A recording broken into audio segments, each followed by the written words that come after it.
décembre 1948 a été promulguée la Déclaration universelle des droits de l'homme. Ça fait 70 ans, c'était à Paris, les 58 États des Nations Unies sont réunis. Ce texte, il existe évidemment toujours, il est toujours en vigueur, et il est constitué de 30 articles que je vous invite à lire, qui sont disponibles en 500 langues.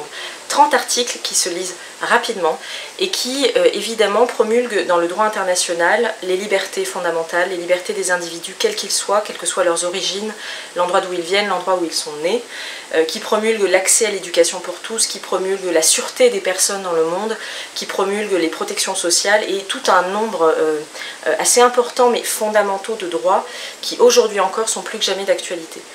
C'est un texte, il faut le dire, qui est toujours d'actualité 70 ans après. C'est un vivier à la fois de vœux et de normes internationales qu'il faut défendre parce que le monde est aujourd'hui plein de menaces, qu'il s'agisse du réchauffement climatique ou de menaces géopolitiques globales.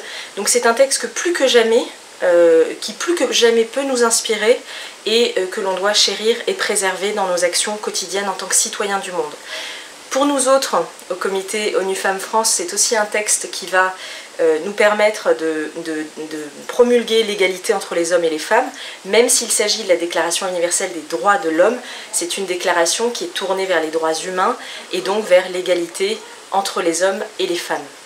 Ici, on se bat pour l'autonomisation, pour ces libertés fondamentales, et donc on se fonde aussi sur ce texte qui nous inspire au quotidien dans nos combats et dans nos engagements. Et enfin, je ne peux pas m'empêcher de rendre hommage avec beaucoup d'émotion à une grande dame des droits de l'homme, Madame Eleanor Roosevelt, qui a été la première présidente de la Commission des droits de l'homme des Nations Unies, qui a beaucoup œuvré sur ce texte, tant sur sa rédaction que sur sa propagation, et qui reste célèbre pour un discours en Sorbonne en 1948, discours où elle dira beaucoup de choses sur ce que sont les droits humains, mais où elle dira en particulier deux choses qui ont retenu notre attention. D'abord, faites ce que vous croyez fondamentalement juste, parce que si vous ne le faites pas, vous serez maudit. Si vous le faites, vous serez maudit aussi. Et l'activisme, c'est aussi cette forme de résistance à la critique, au cynisme, au sceptique. L'activisme que nous portons ici au comité ONU Femmes France, c'est au fond croire que l'idéalisme peut nous conduire à tenir des actions justes pour un monde meilleur.